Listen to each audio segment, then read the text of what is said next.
Alors, bonjour à toutes et à tous. Mon nom est Stéphanie Tremblay, directrice du CRIDAC et co-organisatrice avec ma collègue Geneviève Newtons, ici présente aussi, de cette série de tables rondes 2025-2026 sur le thème des nouvelles conflictualités. Pour rappel, cette thématique vise à explorer et à analyser une série de tensions qui traversent les démocraties libérales actuelles sur la base de clivages dont certains semblent récents et qui apparaissent porteurs de défis sociaux majeurs, dont la fragilisation des institutions démocratiques, les nouvelles luttes pour la reconnaissance et les ressacs contre le pluralisme. Les néopopulismes aussi pourraient être inclus dans ces exemples. Le titre de la thématique, Nouvelle conflictualité, entre guillemets, à entendre comme une question, s'appuie sur trois questions transversales qu'on va aborder à toutes les rencontres de la série. D'abord, quel point de vue poser sur cette transformation des conflictualités démocratiques, du point de vue de l'histoire des idées et des idéologies?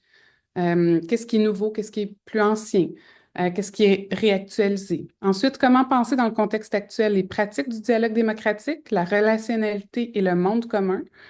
Et finalement, comment envisager la gouvernance des institutions et la résilience démocratique dans le contexte actuel?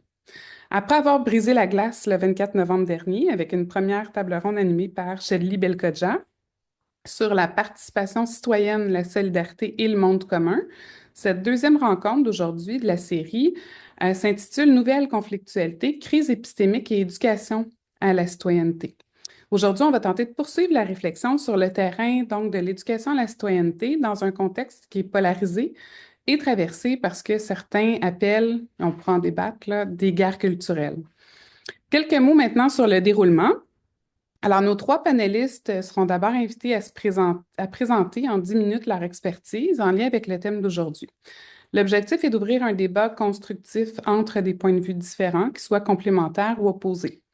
Après ces présentations, Geneviève ou moi poserons quelques questions aux panélistes afin de susciter le dialogue et de préparer aussi la période d'échange à venir avec le public. Donc, maintenant, nous pouvons commencer avec la première présentation du professeur Abdelkrim Hasni. Donc, Abdelkrim Hasni est professeur titulaire en didactique des sciences et technologies à la Faculté d'éducation de l'Université de Sherbrooke. Ses recherches portent sur l'enseignement et l'apprentissage des sciences du primaire à l'université, au prisme notamment des finalités et des contenus de l'enseignement scientifique, des pratiques d'enseignement, de l'épistémologie des sciences et des controverses socio-scientifiques. Depuis 2024, le professeur Hasni est aussi directeur du Centre de recherche interuniversitaire en didactique, le CREDID, qui est un regroupement stratégique en émergence du FRQ. Il est directeur de l'équipe CREAS, collectif de recherche sur l'enseignement et l'apprentissage des sciences, et co-directeur du CREA, Centre de recherche sur l'enseignement et l'apprentissage. Le professeur Hasni a récemment reçu aussi le prix ACFAS Jeanne Lapointe pour les sciences de l'éducation. Alors, je vous laisse la parole, professeur Hasni, pour une dizaine de minutes et puis on se retrouve après. Très bien, merci Stéphanie, merci chers collègues de m'inviter à cette rencontre, à cette thématique extrêmement importante, mais en tout cas j'espère que je vais apporter une petite contribution parce que je me sens un peu étranger au champ, mais donc vous comprendrez que mon point de vue vient du champ de l'éducation, vient du champ de l'éducation scientifique surtout. Euh, et la première chose qui m'a interpellé, c'est que lorsque j'ai vu le titre euh, sur la question euh, de la thématique, je me demandais sur le lien, d'abord du lien entre l'angle d'approche que j'utilise, qui est celui des controverses. Probablement qu'il y a un lien, on pourra en discuter. J'utilise les controverses comme cadre d'analyse qui renvoie d'abord à des désaccords sur des sujets. Lorsqu'il y a des désaccords qui sont portés par les groupes, par des groupes bien désignés, des désaccords qui persistent dans la durée. Donc, c'est différent du chicane qu'on peut avoir en 5 minutes. Donc, c'est des sujets pour lesquels les désaccords peuvent durer. Et surtout, je, je, je, je, je garde ce concept parce que au centre, il y a la question de l'argumentation. Donc, c'est lorsqu'il y a des désaccords basés sur des arguments et des contre-arguments entre les différents acteurs. Comme l'a bien mentionné Stéphanie, mon travail est dans le champ de l'éducation scientifique, donc de la didactique des sciences. Il est dans le champ de l'enseignement et de l'apprentissage des sciences. Les recherches que je mène sur cette question, la question des controverses, couvrent euh, différents degrés de controverse que j'ai représentés sur cette diapositive, en allant de la gauche avec des controverses qui permettent aux apprenants de comprendre les sciences et technologies. Mais je suppose que ce n'est pas l'objet de mon discussion aujourd'hui. On a tous entendu, par exemple, dans l'histoire des sciences, des controverses entre Einstein et Bohr sur la mécanique quantique, mais on a des sujets en sciences sur lesquels, mais ces controverses se font entre les scientifiques. Donc, ils n'ont pas d'écho dans la société. Ils sont cachés par l'intermédiaire de revues, de colloques, et on les utilise quand même dans les classes du primaire, du secondaire à l'université pour accompagner les étudiantes et étudiants, les élèves, à comprendre certains contenus scientifiques. Mais là où ça devient, je pense, ça rejoint plus la thématique d'aujourd'hui, c'est ce qu'on peut qualifier de controverses socio-scientifiques, c'est-à-dire des controverses qui portent sur des sujets scientifiques pour lesquels il y a un désaccord entre les scientifiques, donc c'est des controverses scientifiques, mais il y a également des désaccords dans la société, donc il y a un volet social. Et ces questions-là, on les étudie à travers plusieurs exemples, comme la vaccination contre le virus du papillome humain, le réchauffement climatique, les organismes génétiquement modifiés, la biodiversité. Donc, ce sont toutes des questions qui ne font pas consensus, font pas consensus dans la communauté scientifique, ils ne font pas consensus dans la société. Mais concrètement, comment on utilise ça? Je reprends ici quelques éléments de comment on les travaille avec les élèves ou avec les étudiants. Par exemple, sur la controverse entourant la vaccination contre le virus du papillome humain, on a fait un travail avec des étudiants à l'université, mais aussi on le fait avec les élèves.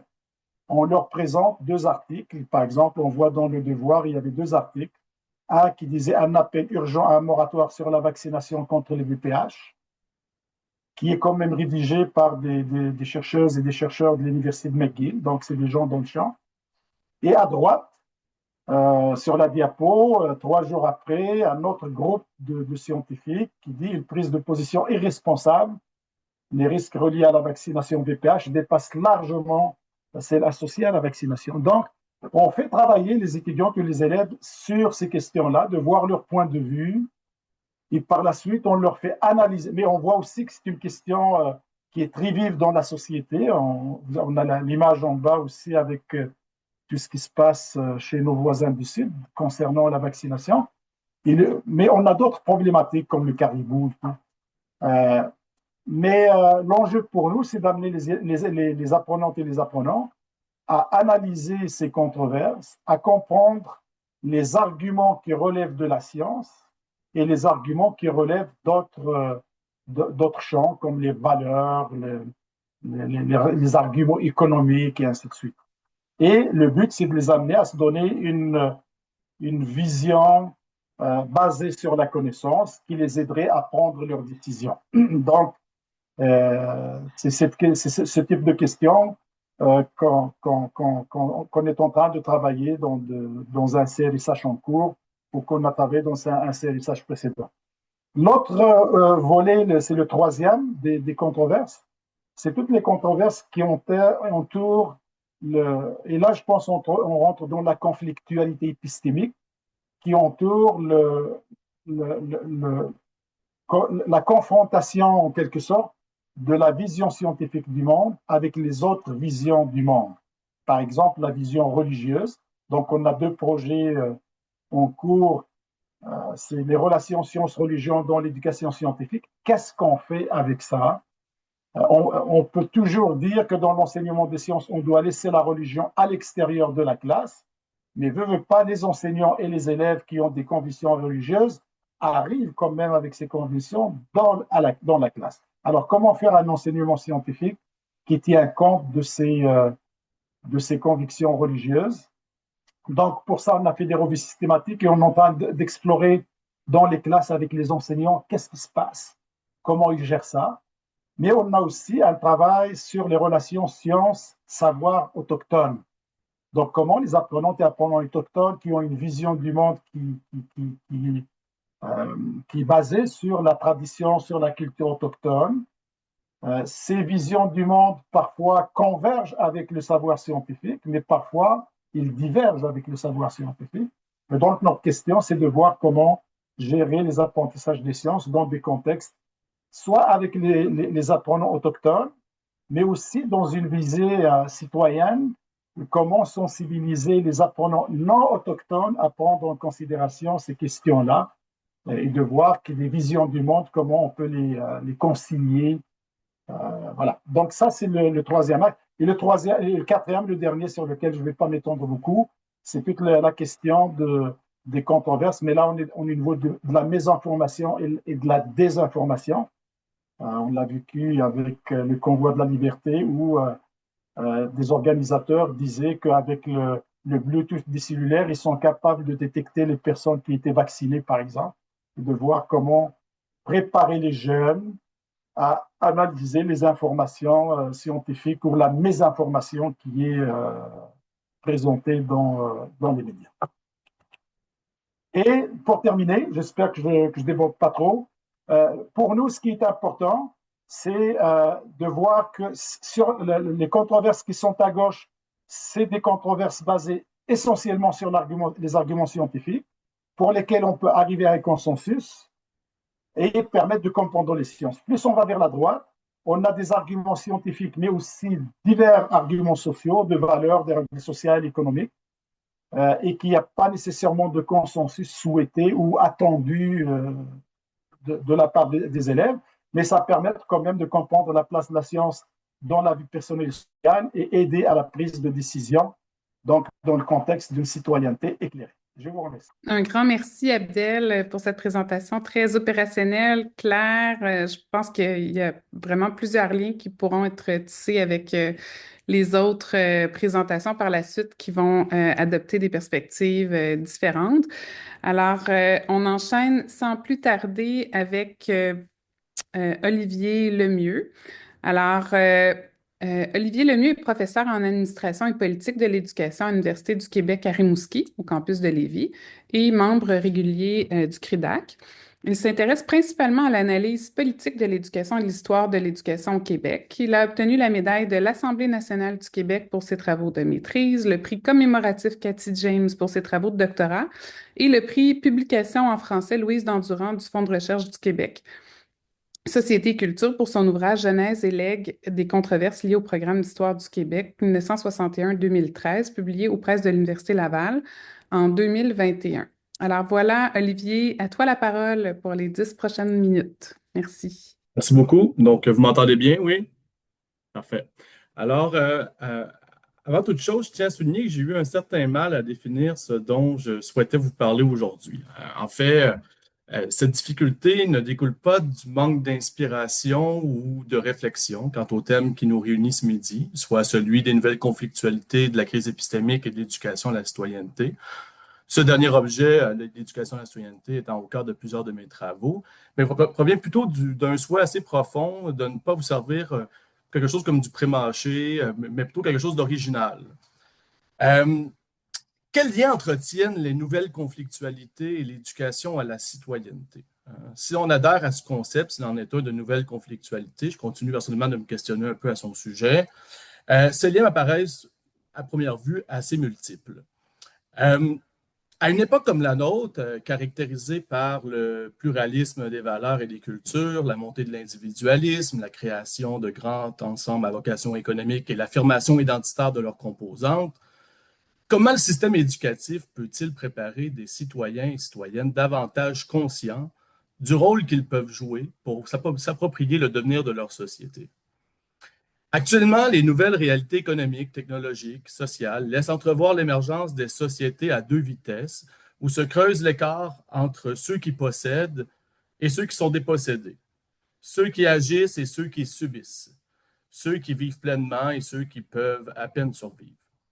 Dans un tel contexte où la capacité de vivre ensemble est constamment mise à l'épreuve, seul l'exercice de la démocratie et la participation de chacun et de chacune à l'édification d'une société où cohabiterait harmonieusement le social et l'économique peuvent contrer les tensions, les conflits et le repli sur soi que pourrait entraîner l'élargissement de la fracture sociale. Avant qu'on ne m'accuse de plagiat, je dois vous révéler que ces éloquents derniers mots ne viennent pas de moi, mais d'un avis du Conseil supérieur de l'éducation publié il y aura bientôt 30 ans. On trouve d'ailleurs des propos non pas identiques, mais tout de même similaires dans le livre orange de 79, dans le rapport parent des années 60 et bien des documents publiés avant eux. Comment expliquer alors que nous nous réunissions aujourd'hui, 60 ans après le rapport parent, 40 ans après le livre orange et près de 30 ans après l'avis du Conseil supérieur de l'éducation pour discuter à peu près des mêmes enjeux et dans les mêmes termes? Cette question m'habite depuis un certain moment.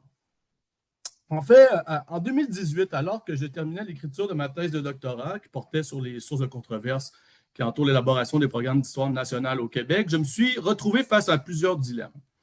Ayant une formation initiale en histoire et en Sciences Po, mes travaux relevaient jusqu'alors davantage, je dirais, du diagnostic. Essentiellement, je m'appuyais sur la recherche soutenue en archives et sur des entrevues semi-dirigées pour relever, analyser, comprendre un certain nombre de problèmes et de malaises inhérents à notre système scolaire, plus précisément, et à notre société, plus largement. Évoluant désormais en sciences de l'éducation, il m'importait de définir un projet, cette fois, qui serait davantage tourné vers la prescription. Je voulais, autrement dit, définir un nouvel objet de recherche susceptible de répondre à des problèmes et malaises relevés dans mes diagnostics antérieurs.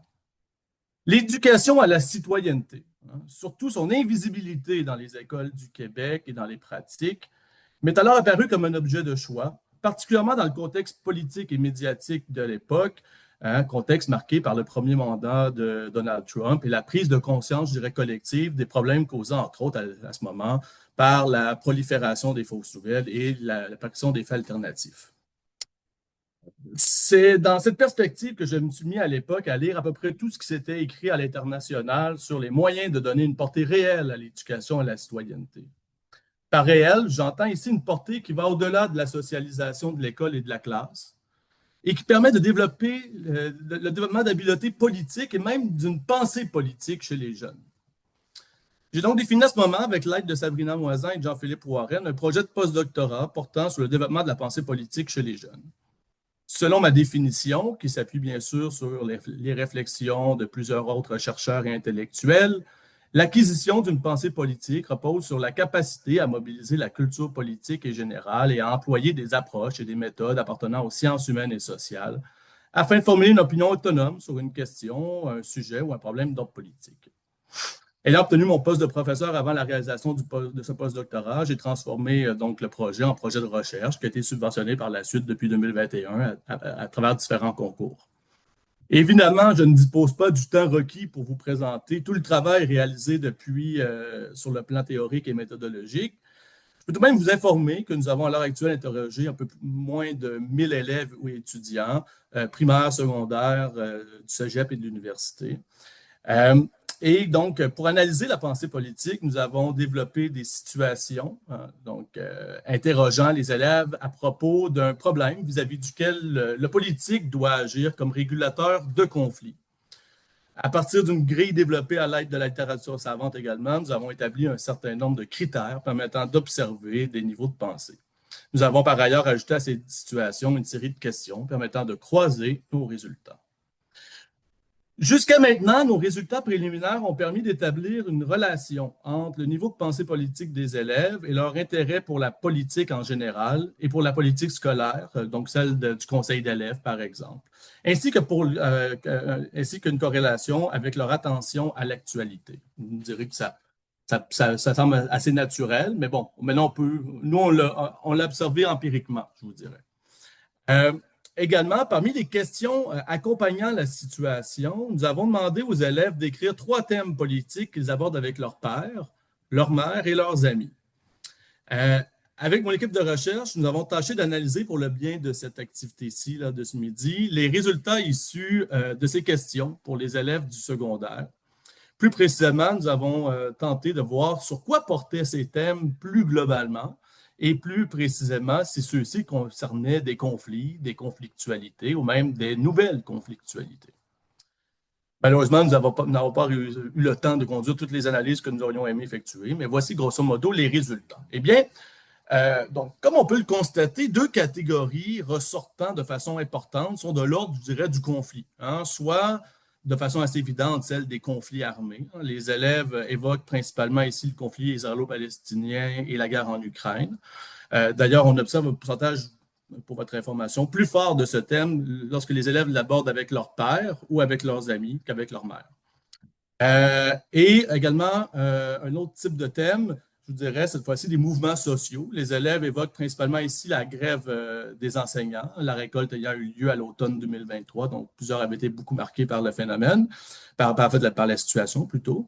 Et cette fois-ci, on observe davantage que les élèves abordent ce thème avec leur mère et avec leurs amis qu'avec leur père. Remarquons ici que la première catégorie est davantage présente également dans les écoles en milieu urbain, donc plus multiculturel, peut-être davantage tournée vers la politique internationale. C'est une hypothèse qui serait à valider. Alors que le deuxième thème, celui des mouvements sociaux, est davantage présent dans une école en milieu rural, plus culturellement homogène, peut-être davantage tourné vers la politique nationale. Bref, visiblement, les élèves s'intéressent aux conflits et les associent à des problèmes d'ordre politique, puisqu'on leur demandait d'aborder des thèmes politiques. Mais qu'en est-il maintenant des conflictualités, plus précisément? Une analyse des réponses permet de constater l'apparition de quelques thèmes pouvant y être associés. Par exemple, une dizaine de réponses sur 4446, tout de même, évoquent la gauche et la droite. Je vous donne des extraits ici. Un élève répond, les gens, parmi les thèmes qu'il aborde, les gens qui sont complètement à gauche ou à droite. Ma mère me parle de la gauche et de la droite. Un autre élève nous dit ceci. Ou encore un autre nous dit, là je vais devoir fermer les caméras. Je parle pas tant souvent de politique avec mon père, vu qu'il n'est pas souvent à la maison, mais ma mère on en parle souvent ensemble. Et ça finit souvent en gros débat, souvent sur les impôts et l'argent, surtout parce que mon père est plus à droite et ma mère plus à gauche dans leurs opinions. Enfin, un autre élève dit, par exemple, excusez-moi, les conséquences et l'inutilité des gouvernements d'extrême gauche, comme le communisme. Enfin, également, une part plus minime, je dirais, évoque des opinions de leurs parents que l'on pourrait potentiellement associer à des nouvelles conflictualités. Par exemple, un élève dit « Mon parent est anti-gouvernement » ou encore un autre dit « Mon père a tendance à parler de complot du gouvernement ». Mais jamais vraiment de politique, surtout parce que la plupart du temps, je ne partage pas la même opinion que lui. Cela dit, ce ne sont pas vraiment ces réponses qui me préoccupent le plus, je vous dirais, et je terminerai là-dessus, moins qu'un autre type de réponse très répandue, où les élèves mentionnent ne pas parler de politique du tout, surtout avec leurs amis, parce qu'ils craignent que cela cause du conflit, ou surtout que cela fasse trop éduquer pour leur âge. Ce type de réponse, très répandue, j'insiste, m'amène à conclure qu'il ne faut peut-être pas s'étonner et là je cite ici le texte de cadrage du CRIDAC, de s'étonner de la fragilisation des institutions démocratiques, des nouvelles luttes pour la reconnaissance, des ressacs contre le pluralisme et les néopopulismes. Et là je termine la citation, car en fait, comment espérer que nos citoyens et citoyennes remplissent les attentes de nos démocraties modernes si nous ne les outillons pas dès l'école primaire et secondaire par l'entremise d'une puissante éducation à la citoyenneté permettant de développer une véritable pensée politique et en amenant les élèves à être prêts à confronter les avis des autres, à accepter le conflit, à vouloir parler de politique également. Merci beaucoup, Olivier. Très, très intéressant et complémentaire à la première présentation. On voit les aspects importants liés à la pensée politique, mais aussi à la pensée scientifique. Dans les deux cas, beaucoup de conflits, de tensions entre des conceptions, des visions, de la réalité, des valeurs aussi. Donc, on va compléter les présentations avec celle du professeur Bernard Gagnon, qui est professeur titulaire au département des Lettres et Humanités de l'Université du Québec à Rimouski. Il est co-directeur de l'Axe démocratie et pluralisme du CRIDAC et ses recherches en théorie politique portent sur les relations entre diversité et démocratie. Il a récemment co-dirigé avec Linda Cardinal, Virginie Hébert et François Rocher l'ouvrage Une langue des voix, débat autour de la loi 96 au Québec, publié au PUL en 2023, et La justice, la vulnérabilité et la politique autrement, également publié au PUL en 2022. Donc, à toi la parole, Bernard. Merci Stéphanie et merci Geneviève pour l'invitation. Vous m'entendez bien? Ah, parfait. D'abord, je vais faire trois remarques avant de commencer. La première, c'est que je ne suis pas du domaine de l'éducation et je ne me suis pas non plus comme un spécialiste de l'éducation à la citoyenneté. Donc, comme il était mentionné, mon champ de recherche est plutôt la théorie politique, les enjeux éthiques et politiques. Je vais donc ici proposer quelques réflexions normatives sur les rapports entre laïcité et éducation à la citoyenneté. Puis j'essaierai de démontrer dans mon propos pourquoi il y a une pertinence d'aborder cet enjeu ainsi. Donc, c'était la première remarque. La deuxième remarque, c'est que j'emploie ici le concept de conflictualité en voulant le distinguer de celui de conflit. Bon, par conflit, on entend rapidement les affrontements visibles entre les groupes, les individus, les institutions. Lorsque je vais parler de conflictualité ici, je vais m'intéresser davantage, je vais le présenter davantage comme étant un cadre normatif qui permet de rendre intelligibles ces conflits. Donc, c'est ce qui m'intéresse ici comme point de départ. Si bien que, en ce qui concerne la crise épistémique, qui était l'une des questions, donc je poserai ici comme un problème de conflictualité, dans la mesure où d'une difficulté ici à rendre compte de manière cohérente, à trouver les concepts et les cadres normatifs qui permettent de rendre compte de conflits actuels qui apparaissent souvent sous des formes polyformes et diffuses. Donc, voilà ici pour les trois premières remarques. J'en viens donc ici à ce qui sera ma présentation durant ce 10 minutes où j'avancerai une hypothèse ou une thèse en tant que telle. C'est-à-dire que lorsqu'on regarde la mise en place, on fait l'éducation à la citoyenneté, surtout sa mise en place avec le programme Culture et citoyenneté québécoise à partir de 2024, et les réformes en matière de laïcité qui structurent l'école de la loi 21 jusqu'à la loi 94 et le projet de loi 9 présentement à l'étude, ça s'inscrit, selon moi, dans une double lecture normative que j'appellerais émancipation d'une part et protection d'autre part. Euh, pour donner un peu de couleur à mon propos, je vais illustrer ces deux logiques par deux interventions du ministre Jean-François Roberge. Qu'il a fait au cours des dernières années. Donc, pour illustrer l'idée ici d'émancipation, je m'emportais une lettre publique qui a été publiée dans le journal de Devoir, entre autres, qui a été signée par Jean-François Roberge, alors ministre de l'Éducation, et Jean-Michel Blanquet, qui est ministre de l'Éducation nationale de France. Donc, ils ont signé une lettre ouverte commune qui s'appelait «L'école pour la liberté contre l'obscurantisme». Donc, il publie cette lettre, entre autres, pour dénoncer la culture de l'annulation, qu'ils illustrent, entre autres, par les albums de Tintin qui avaient été brûlés dans une bibliothèque en Ontario il y a quelques années, donc pour dénoncer cette culture de l'annulation et aussi pour réaffirmer le caractère démocratique de l'école. Je cite ici le texte. Sans contrepoids à l'influence pernicieuse de la culture de l'intolérance et de l'effacement de nos valeurs démocratiques, la liberté d'expression, l'égalité entre les individus, la laïcité risquent de s'affaiblir. La fragilisation du pacte national est en jeu. Fin de la citation. Donc, ce texte met donc en scène ici une école qui se veut émancipatrice. L'école apparaît comme un lieu de formation du jugement, de confrontation des idées, de résistance au dogmatisme. Il s'agit donc de former des citoyens qui seront informés, autonomes, capables de remettre en question leurs propres croyances, aussi de se porter à la défense de valeurs plus universelles. On identifie un danger ici dans la lettre Évidemment, c'est l'obscurantisme, la culture de l'annulation, bien que ce danger demeure quelque peu présenté de manière diffuse dans la lettre, puisque, outre quelques exemples, en fait, c'est une donnée qui est peu quantifiable.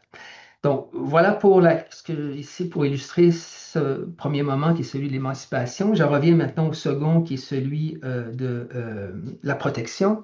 Et je reprendrai ici encore une fois une intervention du ministre Jean-François Roberge, mais cette fois ici à titre de ministre responsable de la laïcité.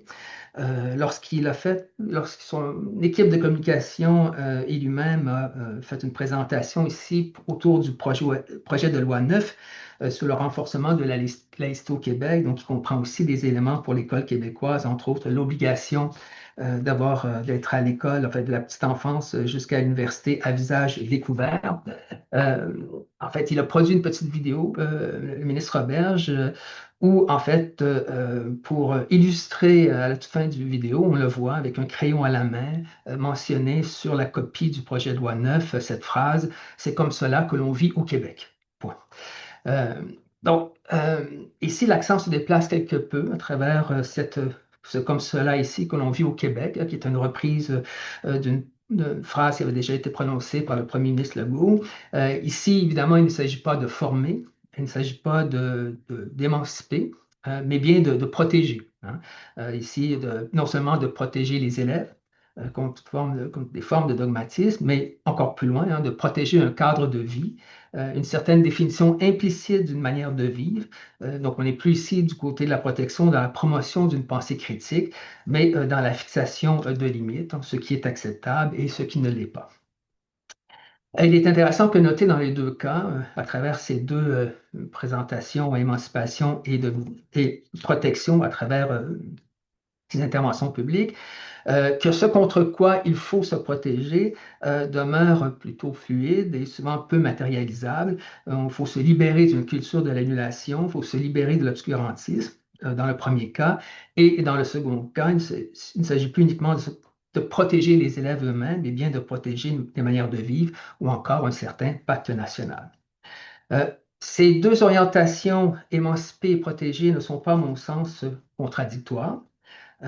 Ils peuvent représenter ici un cadre normatif cohérent en soi, hein, dans la mesure ici où le désir d'émanciper, d'éveiller à l'esprit critique, surtout dans le cadre de l'éducation, peut exiger ici une certaine protection des élèves, entre autres, hein, pour s'assurer ici que cette délibération ait lieu dans un contexte approprié. Mais on voit aussi une certaine volonté à travers le souci de protection, peut être aussi poussé par une forte exigence de sécurisation, mais aussi de sécularisation de l'espace démocratique. Quels sont les liens qu'on peut faire entre ces deux dimensions d'émancipation et de protection et la mise en place du programme Culture et citoyenneté québécoise mise en vigueur depuis 2024?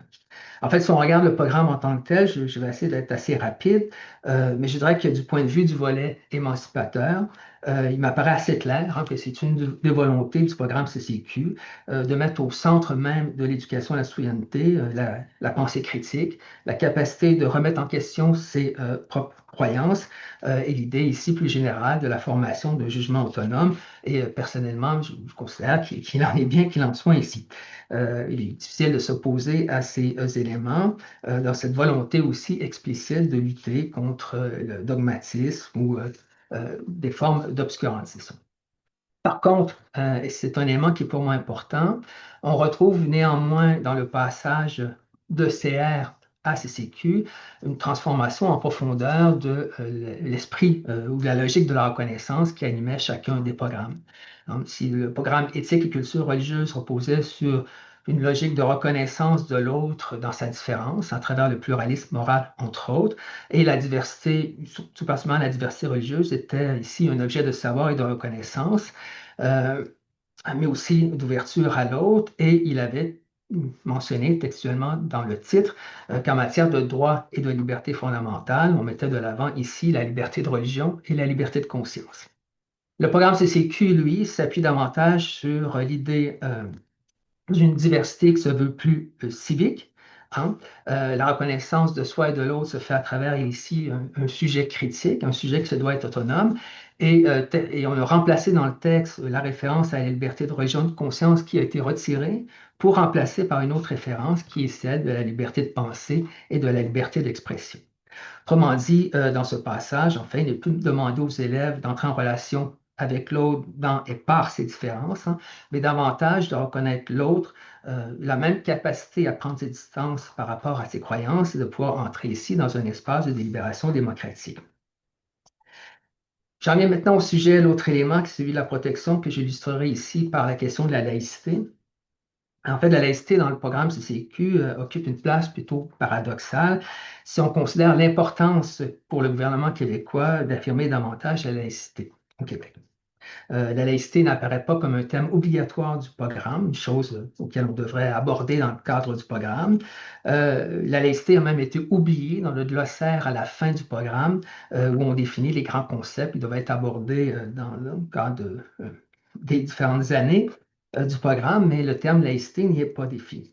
On pourrait dire que ce silence surprend une première partie, si on considère comment la laïcité est devenue, dans le débat public québécois, entre autres, un marqueur identitaire, de plus en plus un marqueur identitaire, une valeur proclamée fondamentale du vivre ensemble, comme le posait la note du ministre sur son projet de loi.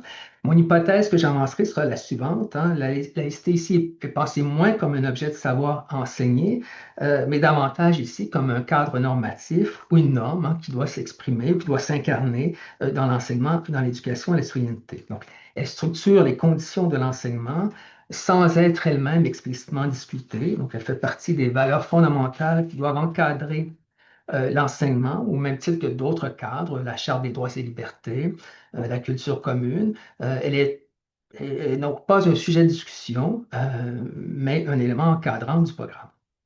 C'est précisément là, selon moi, que cela a une certaine dynamique entre émancipés et protégés. C'est-à-dire, d'un côté, les élèves sont invités à exercer leur pensée critique, à remettre en question leurs croyances, leurs normes, leurs points de vue. De l'autre, certaines structures normatives, dont la laïcité, fonctionnent comme des présupposés non interrogés ou peut-être insuffisamment interrogés, des conditions de possibilité du débat qui ne font pas eux-mêmes l'objet de critiques. J'en arrive à ma conclusion ici pour trois questions ou trois éléments qui me semblent importants lorsqu'on considère ici cette relation entre émancipation et protection qui pourrait constituer ici deux cadres normatifs ici pour comprendre certains enjeux en matière d'éducation à la citoyenneté. Bon, je tiens d'une part que ces deux logiques normatives ne sont pas simplement successives l'une à l'autre, hein.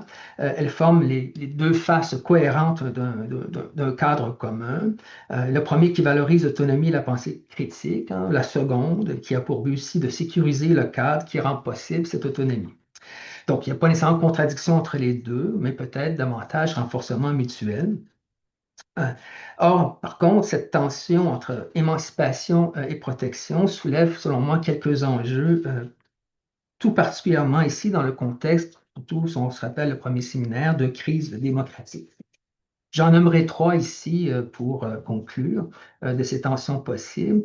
La première me semble assez évidente, c'est le risque d'une protection qui se veut d'abord bienveillante, hein, c'est-à-dire d'assurer, de permettre l'éveil et l'émancipation des élèves dans un processus d'éducation à la citoyenneté, d'une protection qui serait de la bienveillance à un rapport de contrainte ou de domination, hein.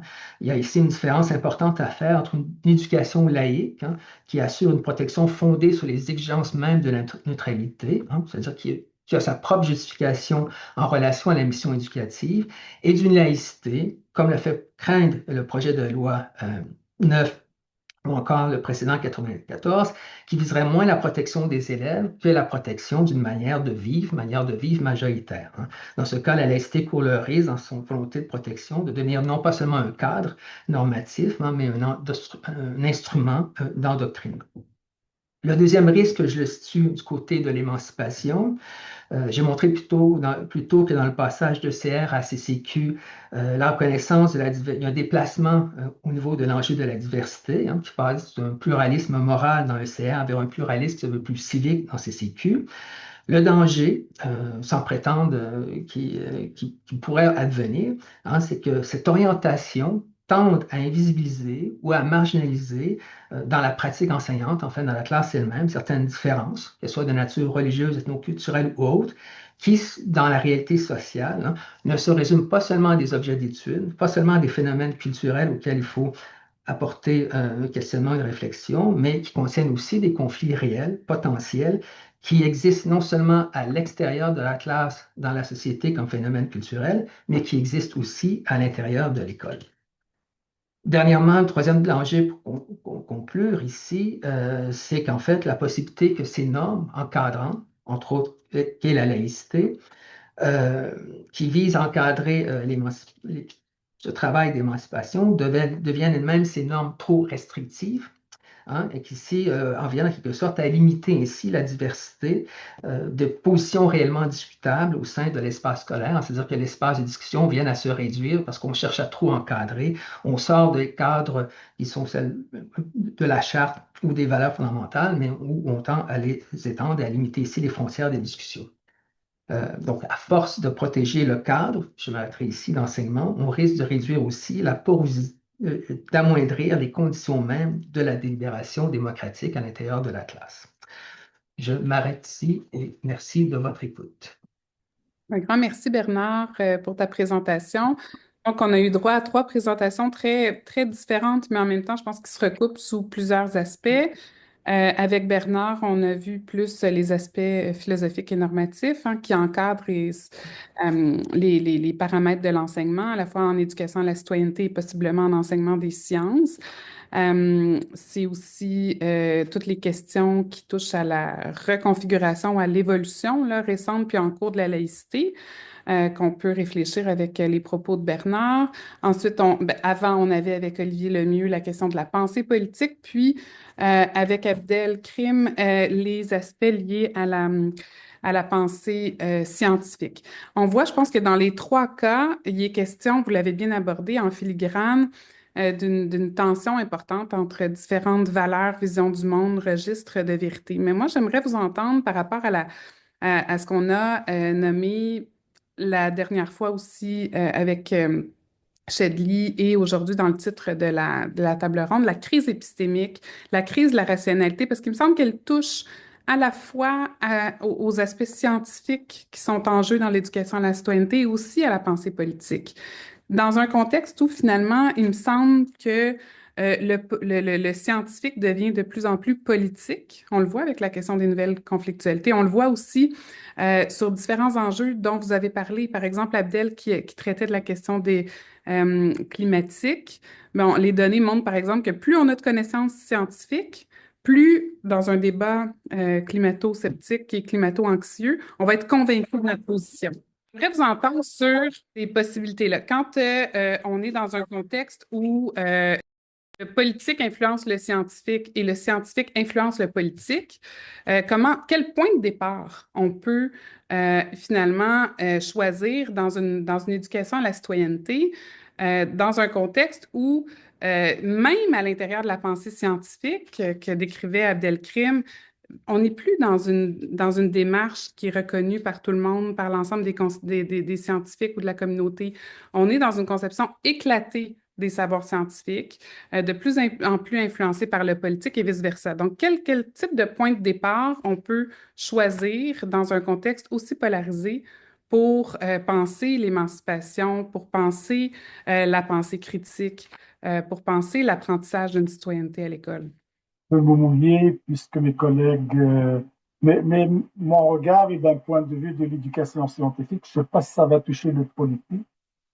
C'est que moi, je pense qu'on assiste à un certain effritement de la pensée critique et de la pensée scientifique.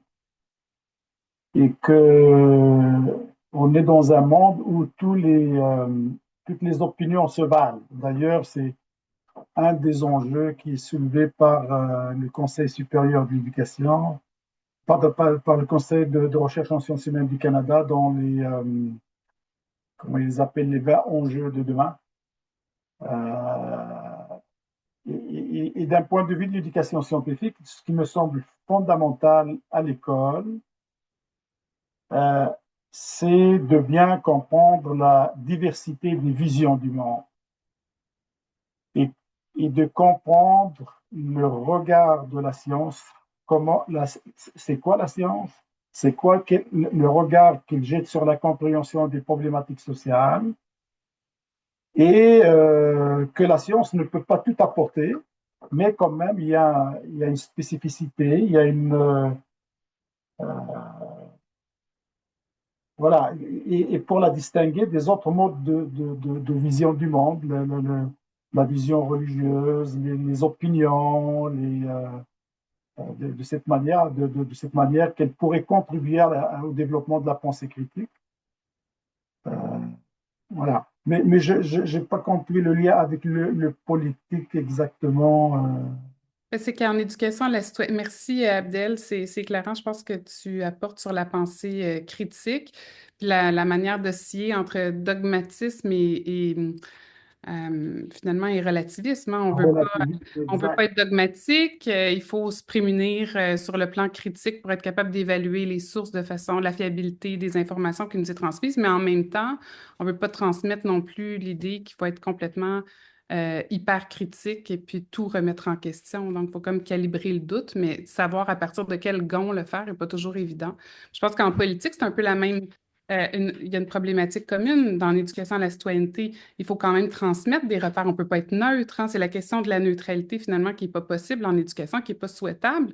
Mais il faut trouver un point de départ. Puis ce point de départ-là, ben, je pense que tu l'éclaires, Abdelkrim, en ce qui concerne la démarcation des registres scientifiques, même sur le plan de la démarche, trouver des éléments communs à toutes sortes à toutes sortes d'approches scientifiques et aux autres types de régimes de vérité. Mais en politique, est-ce qu'on est capable, sur le plan de la pensée politique, par exemple, trouver des repères qui permettent de réconcilier les tenants, je ne sais pas, d'une démocratie libérale plus classique avec ceux d'une démocratie réelle, disons, qui met plus l'accent sur la reconnaissance des positions asymétriques de pouvoir, parce que c'est aussi ça là, qu'on voit comme tension, notamment dans le cours d'éducation à la citoyenneté, il me semble.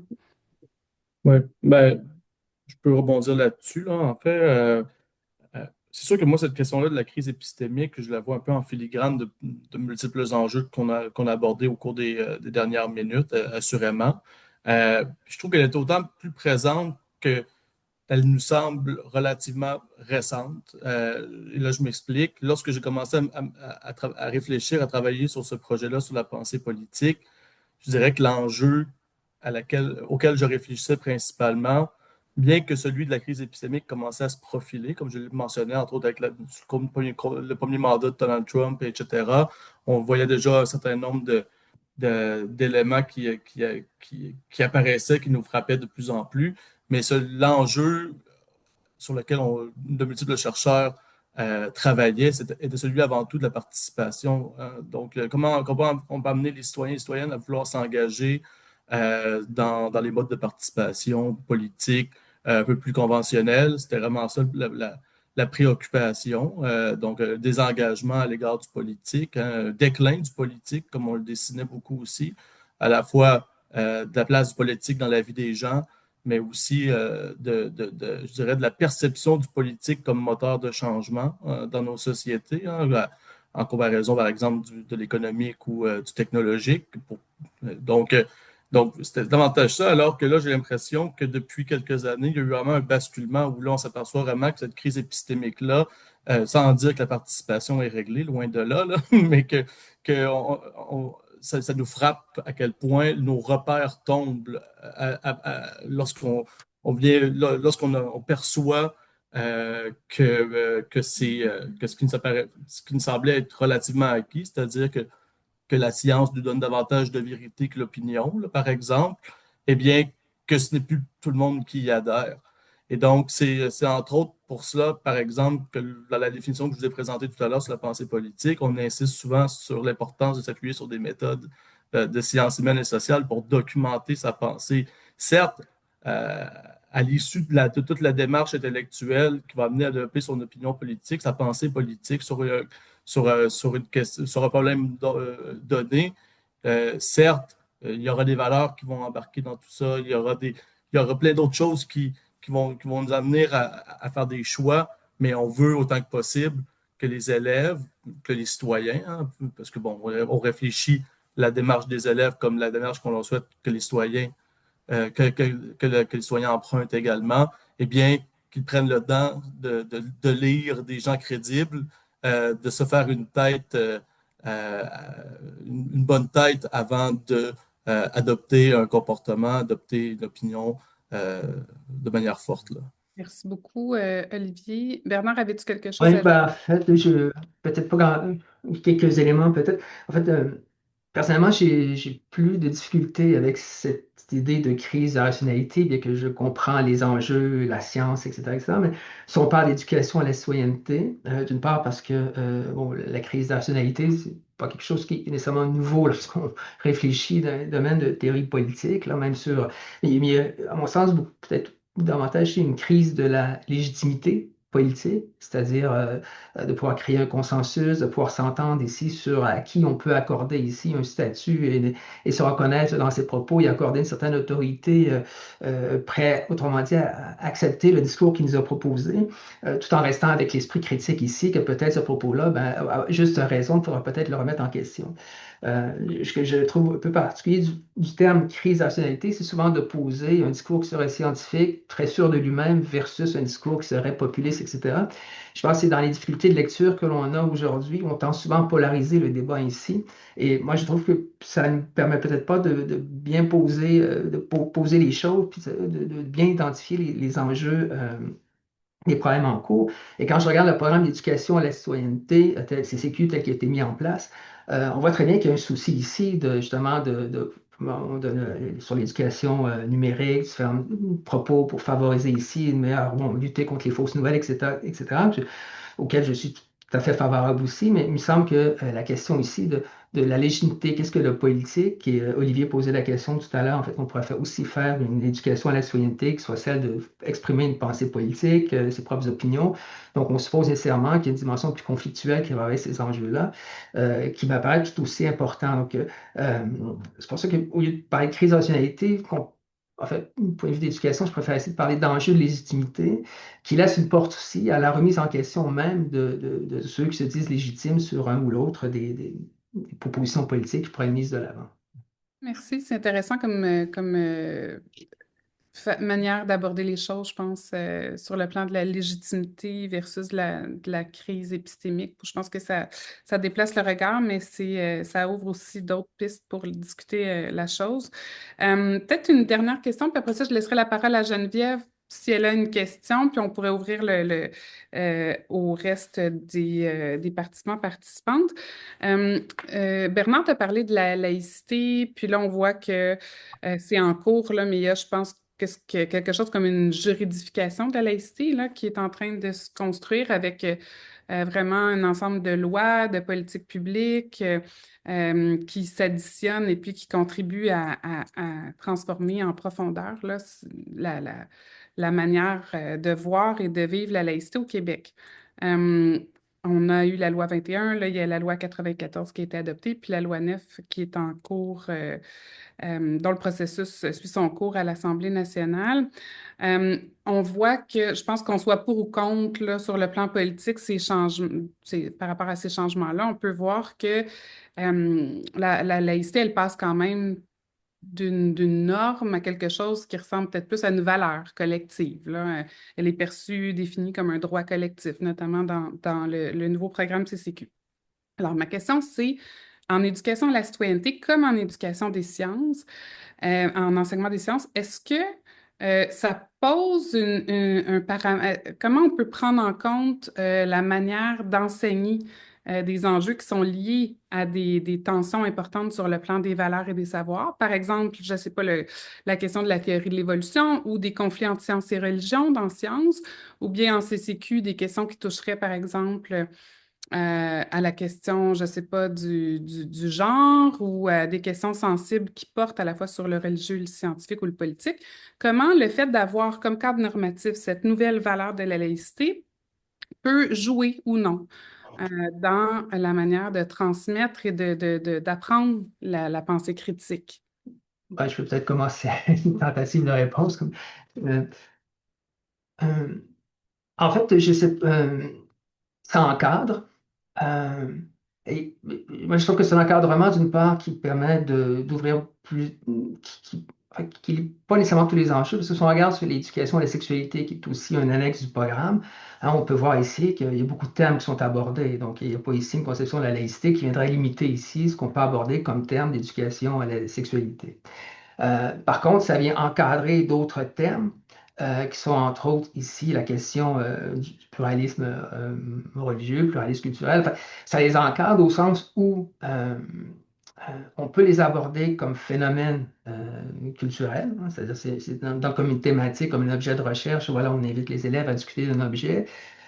Mais on est moins amené dans cette façon de poser les choses à le voir aussi comme étant un problème qui se pose lui-même dans la classe, c'est-à-dire quand vient le temps ici de délibérer ensemble, comment on tient compte aussi qu'il pourrait y avoir des enjeux dans la prise de parole, dans les élèves qui sont présents ici, qui seraient des enjeux aussi importants à l'intérieur même de l'école pour aborder ces problèmes-là. Cet encadrement-là, il est présent. D'autre part, ça c'est le premier élément, d'autres éléments qu'on regarde ici, surtout à travers la loi 94 et la loi 9, en fait, là, véritablement, il y a une judicialisation de la laïcité plus forte que la loi 21, mais encore plus important ici, d'une façon aussi de poser la question sous l'angle de manière de vivre. Hein, parce qu'on peut toujours prendre la loi 21 puis dire, ben, en fait, c'est un cadre civique de laïcité qu'on met en place, qu'on soit d'accord ou pas d'accord. On a l'impression ici que véritablement, c'est plus, en ce qui concerne l'école, ce qu'on cherche non seulement, comme j'ai mentionné, à protéger l'élève, hein, c'est-à-dire d'avoir une possibilité d'avoir vraiment une pensée critique, donc on y assure un cadre précis, mais vient aussi délimiter une justification qui est celle de protéger une manière de vivre. Et donc là, il y a le risque que je perçois, c'est que l'éducation devient aussi le rôle de soutenir ces valeurs qui sont celles de la majorité, qui ne sont pas l'ensemble enfin, qui doivent être perçues aussi à travers d'autres valeurs, donc du pluralisme ethnoculturel, pluralisme moral, entre autres, qui était plus présent dans ECR qu'il ne l'est en CCQ. Merci Bernard. Abdel ou Olivier, avez-vous quelque chose à ajouter? Ouais, je vais reculer un peu tout à l'heure, puis revenir à ta question. C'est sûr que, pour compléter, dans nos travaux, en tout cas, le pari qu'on fait en éducation scientifique, c'est de dire que, l'école, en général, et l'éducation scientifique ne peut pas enseigner un seul point de vue. Il faut que les élèves soient confrontés à la diversité de points de vue. Par exemple, si on traite du réchauffement climatique, c'est important de voir euh, les différents groupes, comment ils pensent ça. C'est la même chose pour la vaccination, parce que le fait de cacher peut-être notre point de vue fait que les élèves peuvent être des proies de ce qui se passe sur les médias. Donc, c'est important d'amener ces problématiques et de les discuter, de voir quels sont les arguments qui sont de nature scientifique, mais parfois les décisions ne sont pas uniquement basées sur les savoirs scientifiques. Les décisions peuvent être basées sur des raisons économiques, sur des valeurs, et je pense que c'est le débat qu'il faut amener dans les cours de sciences avec les élèves. Pour la question de la laïcité, ben c'est sûr que ce n'est pas mon domaine. Là. J'espère que je ne vais pas mon doigt dans un truc qui... Moi, je pense que mon point de vue, c'est qu'il y a un encadrement légal extrêmement important. Moi, je pense que comme société, il faut avoir des lois qui encadrent ça. Mais ça ne nous empêche pas d'avoir une réflexion éducative. Parce que dans la classe, c'est important quand même, on parle de la protection, c'est important que tous les élèves apprennent des sciences. Qu'ils adhèrent ou non à une pensée religieuse à l'extérieur de l'école. C'est important, mais c'est important de les amener à ce débat, par exemple sur la question de l'évolution. Ben, les élèves croyants peuvent essayer d'échapper à l'apprentissage de l'évolution. C'est parce que l'école souhaite. Donc, comment les amener à voir que l'évolution biologique fait partie des sciences et que les sciences ont une vision qui défend l'évolution biologique. Après, ça ne les empêche pas de croire. Là, la science doit les amener à comprendre l'évolution biologique. Et c'est la même chose pour les autres problématiques. L'article qu'on a soumis sur ce qui se passe par rapport aux contestations dans la classe par les élèves de certains contenus montre qu'il y a des élèves, lorsqu'ils arrivent des cours, par exemple, sur la sexualité, ils se rendent malades, ils quittent la classe, ils ferment les yeux, ils ferment les oreilles. Mais qu'est-ce qu'on fait dans le contexte scolaire pour amener tous les élèves à apprendre des notions de biologie, des notions sur la sexualité, des notions sur l'évolution biologique? Et c'est sûr que la perspective dans laquelle on s'inscrit, c'est de débattre de ces questions avec les élèves. C'est pas de remettre en question les sciences, par exemple, sur le plan de l'évolution biologique, mais c'est qu'ils comprennent que le regard de la science, c'est un regard qui est basé sur des faits, et que, voilà, donc c'est la même chose pour l'éducation à la sexualité, où les élèves s'opposent à la compréhension de la biologie humaine parce qu'ils adhèrent à des croyances religieuses. Mais ça, c'est une réalité de la classe qu'on ne peut pas, de mon point de vue, qui ne peut pas être réglée par des lois, mais une réflexion éducative. Qu'est-ce qu'on doit faire avec ces élèves dans la classe pour qu'ils apprennent le corps humain, qu'ils apprennent les contenus en sciences, même si ils sont en conflit parfois avec leurs croyances religieuses. Ouais, vraiment intéressant la question de la réflexion éducative, je trouve, comme espace un peu de liberté, de marge de manœuvre entre les lois, les politiques publiques, puis les élèves, parce que ça soulève notamment la question des conflits de loyauté qui sont importants, qui peuvent être vécus par des enfants qui vont avoir une socialisation primaire, une culture première qui va être habitée par toutes sortes de convictions parentales, de valeurs qui peuvent être plus ou moins en lien avec ou détachées là, de la culture plus scolaire. Et puis là, à l'école, c'est la question de qu'est-ce qu'on fait avec ça? Est-ce qu'on va l'évacuer en disant que c'est pas compatible avec les éléments qui sont à l'ordre du jour du programme ou bien on les prend en compte puis en les nommant, en intégrant ces élèves-là et leur façon de voir le monde, mais en même temps en distinguant peut-être de ce qu'il y a à apprendre dans l'univers des faits et du prescrit, là. Fait que ça me semble être un niveau de réflexion important et complémentaire. Puis j'imagine, Olivier, que ça peut avoir des échos sur le plan de la pensée politique aussi, parce que on l'a vu dans les extraits notamment que tu as présentés, ces conflits de loyauté peuvent être présents également chez les enfants, chez les jeunes, en lien avec, par exemple, les convictions plus complotistes de leurs parents ou anti-gouvernement. Absolument.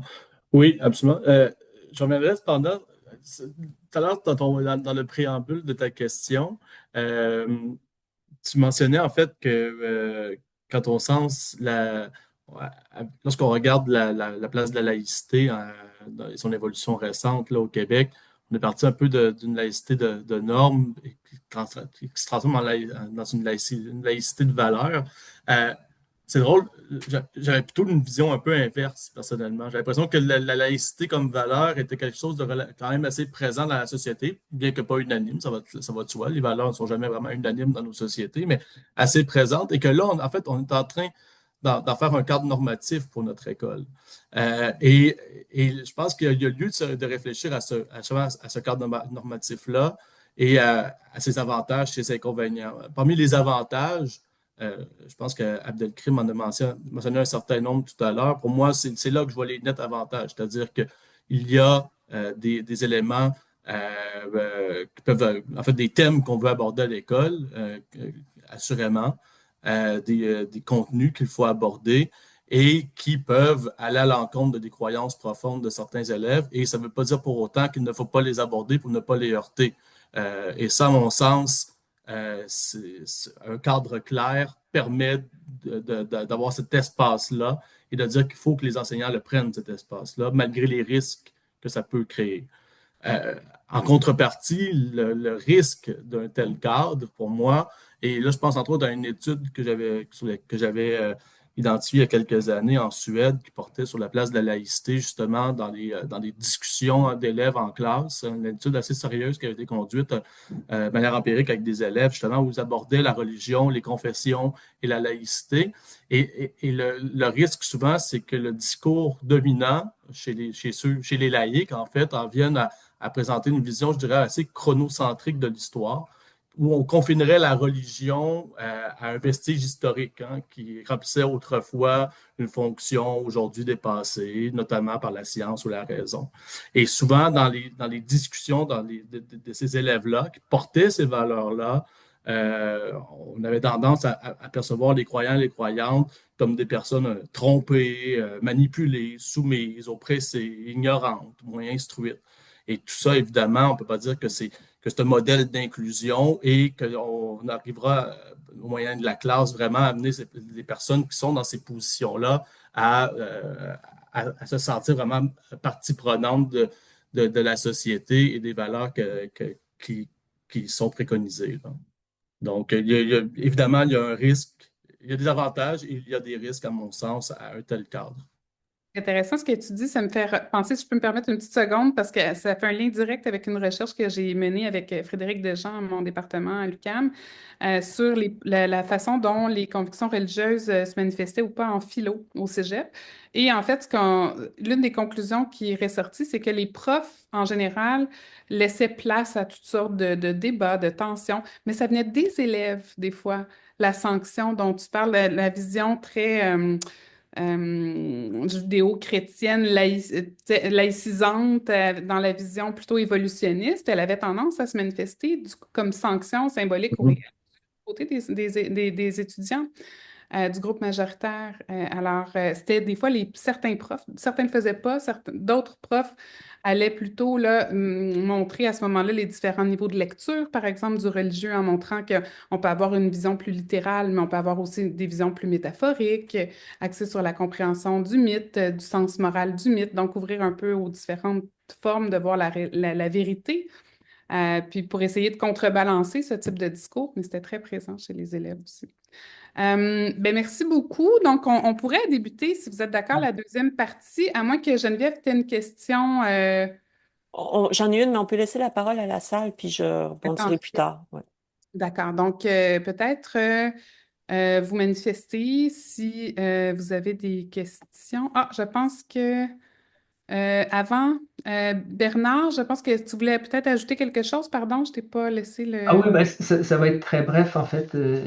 Je suis d'accord et pas d'accord avec Olivier. Donc, je sais pourquoi je suis d'accord, mais je sais pas pourquoi je suis en désaccord.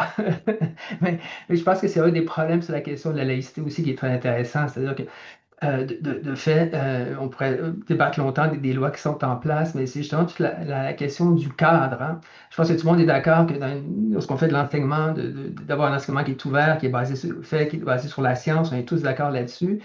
Mais il y a toute une question de savoir ici dans quelle mesure le cadre vient définir l'espace d'enseignement. Et moi, je pense, contrairement à toi, que lorsqu'on regarde les nouvelles lois, on sort du cadre purement normatif. On a fait une loi, donc oui, on a fait un cadre légal, etc., etc. Mais je pense que d'un point de vue normatif, on change la nature même de la loi en amenant ici des considérations qui portent pour moi plus sur des enjeux de valeur, hein, surtout lorsque les problèmes en eux-mêmes ne sont pas présents, hein. C'est dans l'idée de se dire on va protéger l'attelage justement de la possibilité que peut-être des gens vont arriver à l'école jusqu'à l'université en portant, en ayant le visage couvert, etc., etc., mais on aura d'autres occasions pour en parler. Voilà. Je laisse la parole à Marie-Ève Ouimet, qui avait levé la main en premier sur mon écran. Bon, excusez, ça a été compliqué.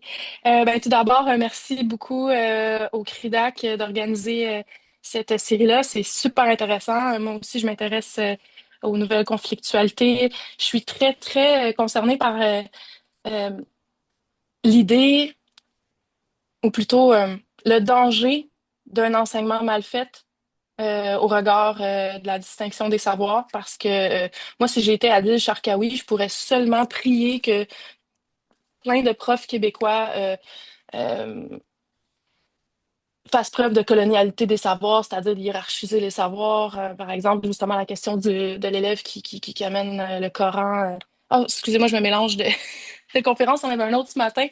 Mais il y a eu une histoire d'une élève qui invoque le Coran dans un cours sur l'identité de genre et tout ça. Puis c'est sûr que quand un prof va pas être sensible, va pas avoir le doigté pour gérer ça, ça peut juste créer un terreau fertile pour la radicalisation. C'est pour ça que je m'intéresse vraiment beaucoup à comment on peut faire que les élèves se sentent en sécurité, sentent leur dignité égale aux autres pour pouvoir être ouverts aux apprentissages qu'ils vont faire dans la classe.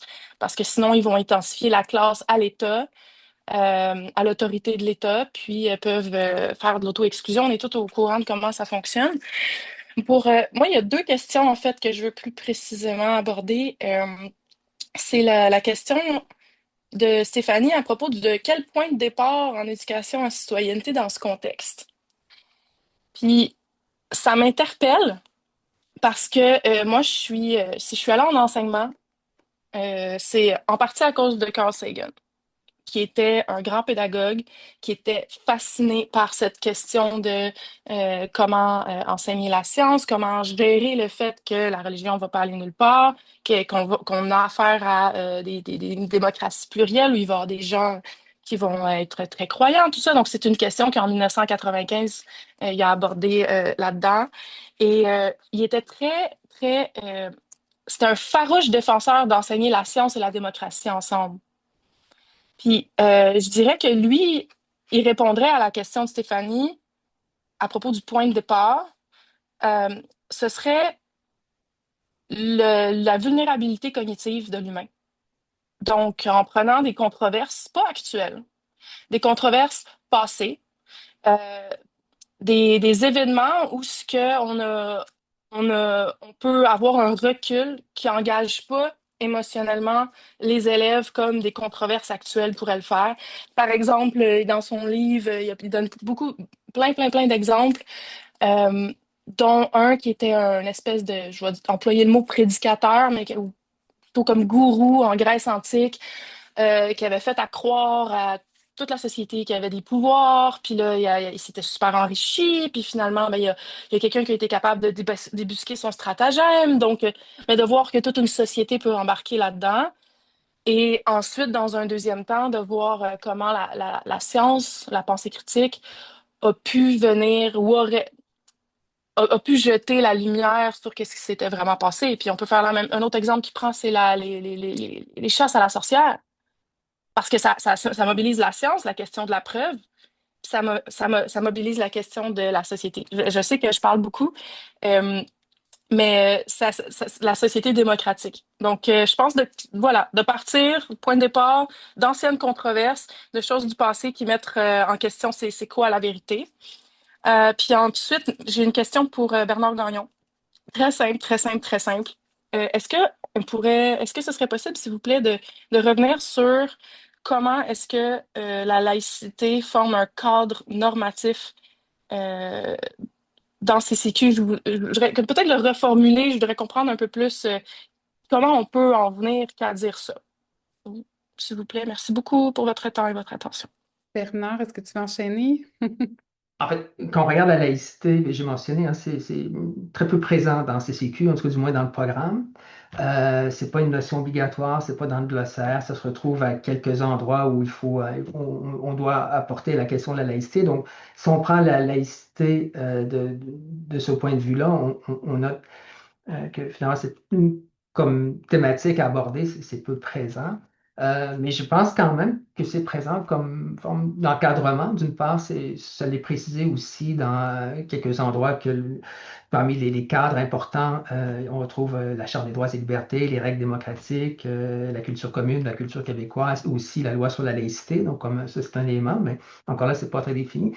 Mais je pense que quand on regarde ici, surtout dans la première partie où on décrit le rôle de l'enseignant, le rôle de l'élève, la relation entre les élèves et aussi la relation par rapport à ses propres croyances, surtout ce qui est demandé à l'enseignant en matière d'humilité, doit lui-même avoir un certain esprit. C'est des éléments qui relèvent aussi de la laïcité d'une certaine manière. Donc, c'est sûr, si on parle de laïcité sous terme de la loi sur la laïcité avec les 4 principes, on ne les retrouve pas dans CCQ en tant que tel, mais il me semble que cet élément-là semble présent. Je vois que tu n'es pas d'accord tout à fait, mais ça te convient tout à fait.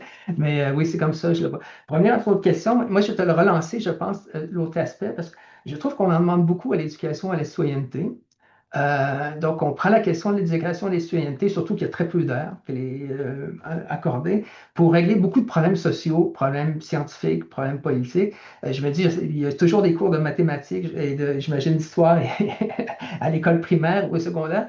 Peut-être qu'il faudrait, en ce sens-là, peut-être libérer l'éducation à la citoyenneté, au sens où de se dire, ben, peut-être le fait que déjà de pouvoir prendre des jeunes ensemble, de leur permettre justement de comprendre c'est quoi avoir une idée politique, une opinion politique, de pouvoir l'exprimer, de pouvoir débattre en eux, ça m'apparaît très, très important.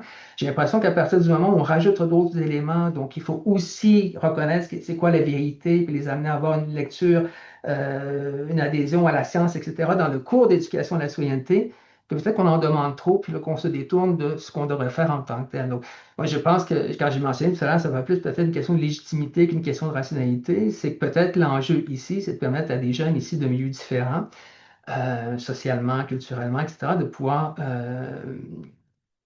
voir comment est-ce qu'on forme des idées, comment on les exprime, etc., etc., et de vouloir rajouter d'autres éléments en si peu de temps en plus, ben effectivement, il risque peut-être d'avoir des conflits entre la position de l'élève qui arrive avec ses propres valeurs, avec ce qu'on aimerait qu'il retienne comme information ou qu'on se dit, ben, ce qu'il dit, c'est pas la vérité, ça va contraire la vérité, donc il faudrait répondre à cet enjeu-là. Ben, ça me paraît très complexe pour, si on veut faire de l'éducation à la citoyenneté. Voilà, j'arrête ici. Si je peux rebondir sur ce dernier élément, parce que ça me fera plaisir de le faire. Cette fois-ci, c'est moi qui est en désaccord avec toi, Bernard, sur ce dernier élément. Non, mais je suis d'accord avec toi que le temps imparti à l'éducation à la citoyenneté est assurément insuffisant pour remplir ce mandat-là. Tous les mandats qu'on définit en ce moment, tous les mandats que lui confie également Culture et citoyenneté québécoise, assurément. Cela dit, malheureusement, je ne pense pas que c'est en demandant davantage aux autres disciplines de faire ce travail-là d'éducation à la citoyenneté qu'on y arrivera davantage. Mais en fait, ça fait des décennies qu'on demande aux autres disciplines de prendre en charge l'éducation à la citoyenneté, en quelque sorte, et que ça ne se fait pas. À mon sens, puis ça, c'est un vœu pieux, je sais bien que ça n'arrivera pas avant très longtemps probablement, mais je pense que le problème, c'est le temps qui est consacré à ces cours-là. Et je souhaiterais davantage que ce temps-là augmente et qu'on le protège également, parce que, bon, on sait que même le temps qui est prévu n'est pas respecté dans les écoles. Donc, donc c'est ça. Je dirais que si on veut faire une véritable éducation de la citoyenneté, il faut le faire à l'intérieur d'un cours qui est réservé à cette éducation-là et ne pas confier ces éléments-ci aux sciences, à l'enseignement de l'histoire, à l'enseignement de la géographie ou autres, qui, selon les acteurs qui enseignent dans ces disciplines-là, ne reconnaissent parfois mal le rôle qu'ils ont à faire à l'égard du développement de la citoyenneté. C'était pas mon but. C'était pas Ah! c'est pas en ce sens-là que je faisais intervenir d'autres en disant que l'école était un ensemble plus global et que l'éducation de la citoyenneté est un enjeu, mais on ira en discuter. Puis, moi, je vais juste mettre un petit grain de sel pour faire le lien avec ce qui a été dit dans le chat, là. Je pense que moi, ce que j'avais compris là, des propos de Bernard, c'était de dire que bon, la laïcité n'est pas très présente. Là, on pourrait s'attendre à ce qu'elle soit davantage présente comme objet de savoir, mais elle est néanmoins obligatoire, comme l'ont noté Alexandre Chenette et Marie-Ève Ouimet là, dans le chat. À la page 37 du programme deuxième secondaire, on trouve notamment le concept obligatoire de laïcité de l'État québécois. Donc, même si les exemples peuvent varier, il faut quand même en parler.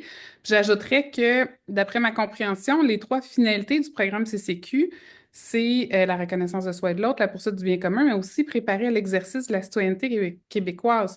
Donc, dans le socle normatif du programme, il y a quand même préparé à l'exercice de la citoyenneté. Et parmi les éléments, les paramètres de cette citoyenneté-là, il y a maintenant la laïcité dans la loi 21 et les lois qui suivent. Donc, je pense que ça peut être utilisé aussi et compris de cette manière-là. Maintenant, je laisse la parole à Geneviève Newton pour sa question.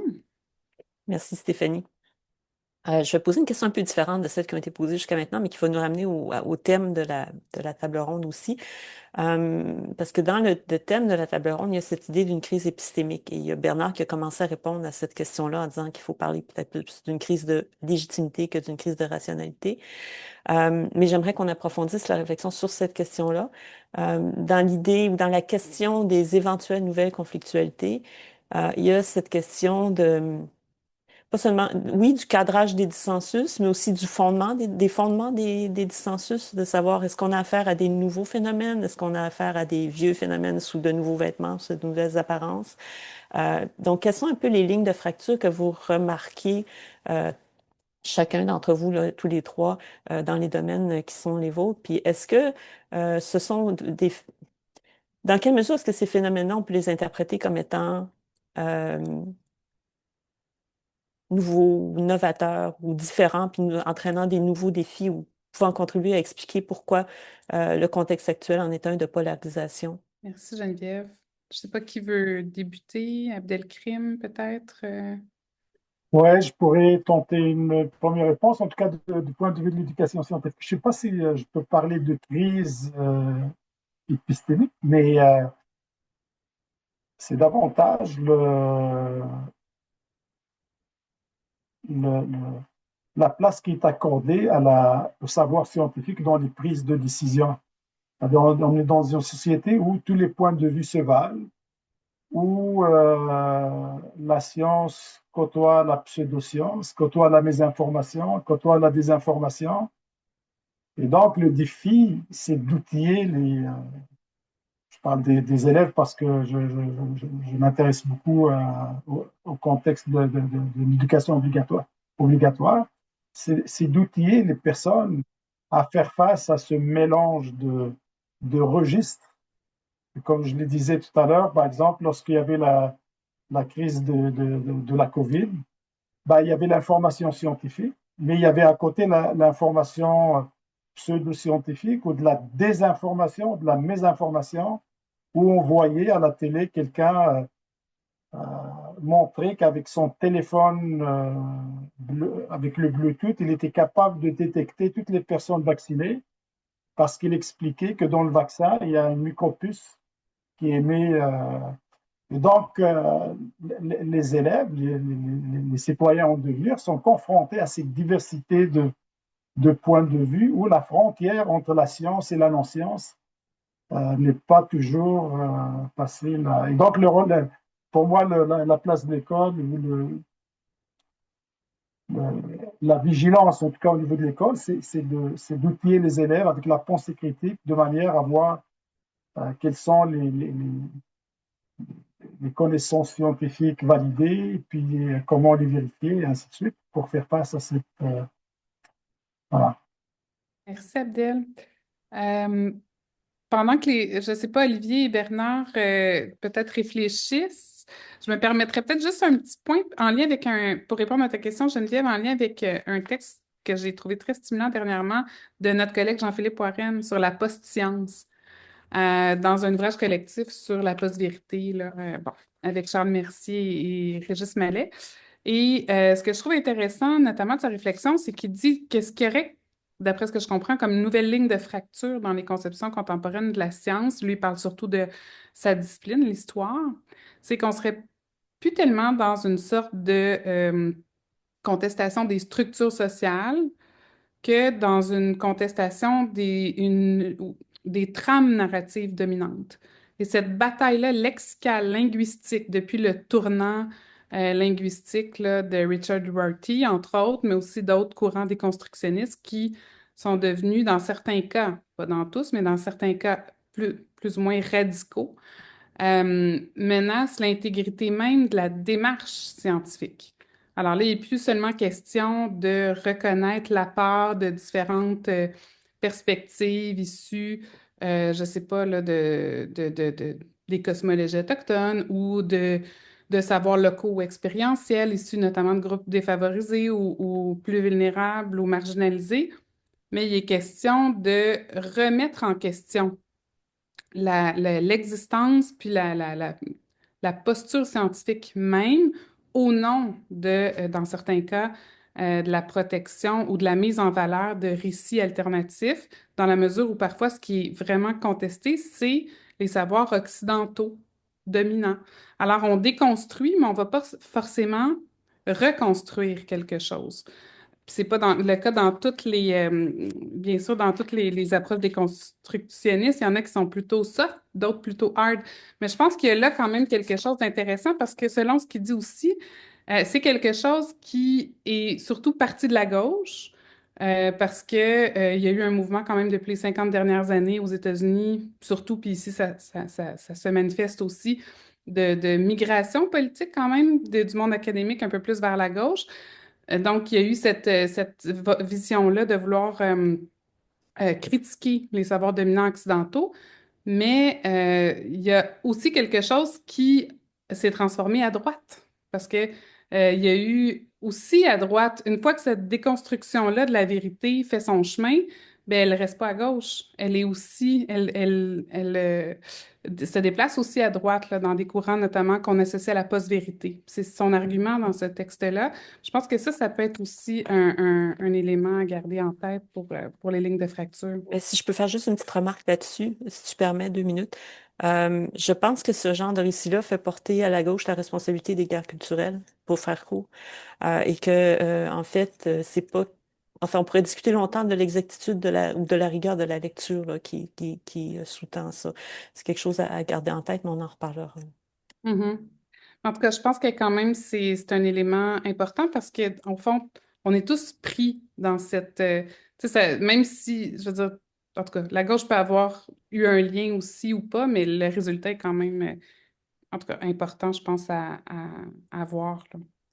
Bernard ou Olivier, je ne sais pas si vous voulez ajouter quelque chose ou.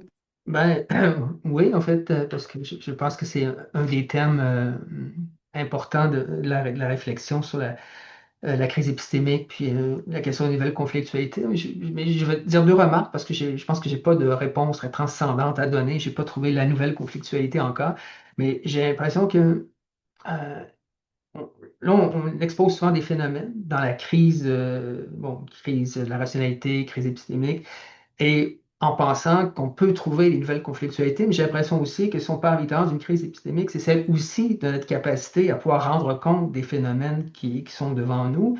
Et moi, quand je regarde les champs qui m'intéressent, entre autres, sur la question de l'identité québécoise, les rapports diversité puis identité, sûr, on a encore des éléments qui nous permettent de traduire un peu ce qui se passe, virage plus identitaire, l'importance de la narration, etc., etc. Mais un peu comme sur la question de la laïcité, parfois, ça devient très embêtant de voir où se situent exactement les acteurs, les positions politiques, justement parce que souvent, il y a un aspect qui est beaucoup plus sur l'émancipation. À travers tout le discours sur la laïcité, on voit très, très bien aussi que ça vient rejoindre des valeurs fortes que l'on a. Par ailleurs, il y a tout un enjeu aussi identitaire qui parfois y est associé, mais comment est-ce qu'on réussit à comprendre les deux éléments? Donc, je pense que c'est toujours à la fois des problèmes eux-mêmes qui sont plus diffus lorsqu'ils se présentent à nous, mais aussi la façon dont nous, on peut expliquer ces phénomènes-là. Donc, je pense qu'il y a comme deux éléments. C'est pour ça que nouvelle conflictualité, des fois, j'aime moins le mot nouvelle parce que déjà, ça supposerait qu'on est déjà en mesure de comprendre ce qui se passe et qu'on serait déjà dans le nouveau, alors que peut-être qu'il y a une hypothèse aussi, hein, peut-être qu'on est tellement dans l'irrationalité qu'on n'a même pas les outils pour comprendre ce qui se passe sous les yeux présentement. Mais en fait, je ne suis pas pessimiste, là, mais je suis comme quelques éléments, plus de réflexion que de réponse, malheureusement. Merci beaucoup, Bernard, pour ce compliment aussi. Je vais laisser la parole à Olivier Lemay de STI. J'ai une question, je sais pas à quel point que ça va être pertinent, mais vous pourrez me corriger. Ben, j'aimerais savoir comment vous voyez la place des formes de délibération alternatives dans les institutions éducatives, mais aussi dans la gouvernance d'entreprise et la consultation territoriale. Puis quel serait l'impact d'avoir des délibérations différentes sur la polarisation et la radicalisation. Ce que j'ai en tête, c'est la sociocratie que j'aimerais mettre en place pour structurer les prises de décision dans les membres du CA que je suis en train de fonder, là. Il faudrait que je définisse un peu c'est quoi la sociocratie s'il faut, mais euh, ultimement, c'est comme un peu l'objectif, ce serait comme faciliter l'éducation culturelle en encadrant les échanges. Parce qu'il faut quand même que, comme on a parlé tantôt, les professeurs ont un rôle pour pas que ça vire. Ouais, c'est ça. Euh, Est-ce que Bernard, Olivier ou Juste une question de précision, en fait. Ouais. Donc, la question, c'est sur les délibérations, en fait, essentiellement. Vous parlez dans les institutions scolaires, mais là, vous parlez comme pédagogie, par exemple, en classe, ou encore dans le fonctionnement de l'institution scolaire, J'avais sur le surtout en plan de la tête. gouvernance. Ouais. J'avais surtout en tête la pédagogie comme que la matière est instruite, elle est montrée, elle est démontrée d'une manière où ce que c'est participatif, on arrive à trouver un sens ensemble au lieu d'être juste comme on est les sujets qui doivent absorber l'information. Mhm. Ouais, Ben, je vous dirais qu'il y a eu un mouvement quand même depuis une trentaine d'années, vraiment pour ouais, donner un plus grand espace à ce genre de pédagogie-là en classe, notamment dans les cours de CR, on le sait, ouais, maintenant CCQ aussi. Assez drôlement, tout à l'heure, on parlait de la crise épistémique, d'une certaine forme, je dirais, de relativisme à l'égard des savoirs. Je vous dirais que, en tout cas, ces débats-là n'ont rien de nouveau dans le monde de l'éducation au Québec. Dès l'introduction de ces pédagogies-là dans les années 90, au début des années 2000, il y a eu énormément de chercheurs et d'intellectuels québécois mm, qui ont décrié l'usage de ces pédagogies-là plus socio-constructivistes en disant que ça conduisait directement au relativisme des savoirs. Donc, je dirais que mm, le contexte, pour moi, a des similitudes avec celui actuel. Bon, la cause est différente. Je dirais l'origine du constat est différente, mm, mais en bout de ligne, on en vient un peu au même constat, c'est-à-dire ouais, on venait, pour eux, on venait situer des savoirs développés scientifiquement comme étant discutables et de même point de vue que des savoirs d'élèves qui ne s'appuient à peu près sur rien d'autre que leur observation directe ou encore ce qu'ils avaient entendu à la maison. Donc, pour moi, après ça, est-ce que il faut y faire une place à cette délibération-là? Bon, ben, assurément, je pense, là. Donc, dans l'esprit, on veut faire de l'école un lieu, euh, une entité politique, une entité démocratique, mm, où on veut amener les élèves à exercer leur citoyenneté. C'est clair qu'il faut leur apprendre à délibérer, mais maintenant, comment on le fait sans en arriver au piège que ces chercheurs intellectuels-là craignaient? Je ne suis pas pédagogue ni didacticien, puis j'aurais de la difficulté à vous dire clairement comment s'y prendre. ouais. Merci. et Abdel, tu voulais ajouter quelque chose? Oui, mais j'espère que je ne vais pas être à côté. Donc, ça ne porte pas sur le contenu, sur le plan pédagogique. Euh, je peux partager un peu la formule qu'on a utilisée avec des étudiants universitaires, là, si ça peut Oui. éclairer sur la question, par exemple, de prise de décision par rapport à la vaccination contre le virus du papillome humain. On a du pour, il y a du contre. Mm, Et puis, on les met dans une situation où les gens seront obligés à prendre des décisions parce que ça arrive dans la vraie vie. On a vu un cas en Ontario où deux parents n'étaient pas d'accord sur la vaccination de leur enfant pour que quelqu'un décide. Ce qu'on a utilisé comme eux, c'est l'approche de ce qu'on appelle la controverse structurée. La controverse mm, structurée, c'est-à-dire que les gens ne défendent pas le point de vue. C'est-à-dire on a les deux positions et on met quelques équipes d'étudiants avec une position. Mais pour éviter que ce soit des points de vue personnels, il faut quand même les obliger à chercher des arguments, des catégories d'arguments. Par exemple, les arguments qui appuient sur la science, des arguments appuyés sur les valeurs, ah, des arguments appuyés sur l'économie. Parce que la question du vaccin, ce n'est pas juste l'efficacité et la sécurité, il y a les coûts. Le gouvernement doit prendre une décision par rapport à une vision de la santé. Il y a les valeurs, c'est-à-dire, par exemple, le consentement. Donc, on leur soumet des catégories d'arguments pour éviter l'opinion personnelle. Et donc, Mm. chaque équipe doit prendre une position, puis la défendre, et puis essayer de trouver des arguments contre notre position. Mm. Puis à la fin, on peut inverser. Parce que l'important, c'est pas d'avoir un point de vue définitif, mais c'est de regarder les deux points de vue. Donc, les équipes qui défendent une position, dans un deuxième temps, ils inversent, ils défendent l'autre position, puis à la fin, il y a un retour pour voir la solidité des arguments. Parce qu'il est important, ce n'est pas le point de vue personnel, mais c'est dégager de là les arguments solides d'un point de vue scientifique, d'un point de vue des valeurs, d'un point de vue économique, politique, et ainsi de suite. Je ne sais pas si ça répond à votre attente. Ouais, m'ouvre des horizons. Merci. C'est intéressant parce que en plus de répondre à la question, ça te permet, je trouve, de revenir un peu sur ce que tu présentais au début, Abdelkrim, en disant qu'il y avait bon, des controverses en différents types de visions, soit scientifiques, soit valeurs, tout ça. Donc, c'est simple, mais tellement important en même temps et efficace probablement de structurer les controverses de cette façon-là en explicitant finalement les catégories argumentaires auxquelles appartiennent les discours qu'on va présenter. Je trouve que c'est une modélisation qui doit être vraiment pertinente sur le plan pédagogique. On pourrait peut-être conclure avec une ou deux dernières questions parce que le temps file et puis le temps que peut-être les intervenants répondent, je pense qu'on pourrait être rendu à cette étape. Est-ce qu'il y aurait une personne qui voudrait peut-être poser la dernière question? Non, ça va. Donc, ben, on peut peut-être à ce moment-là vous remercier.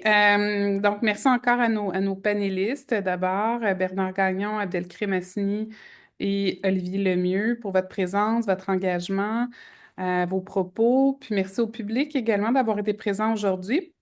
Merci aussi à Geneviève Newton et à Camille Granger pour la conception et l'organisation logistique de cette table ronde, ainsi que les autres de la série.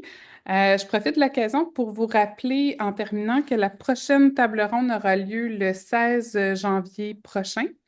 Donc, on vous invite à être des nôtres. Elle sera animée par la professeure Catherine Foisy de l'UQAM et portera sur l'histoire des idéologies. Donc, la question justement que posait Geneviève aussi, du lien entre les anciennes conflictualités, les nouvelles, les aspects historiques aussi qui permettent de réfléchir à ces aspects-là.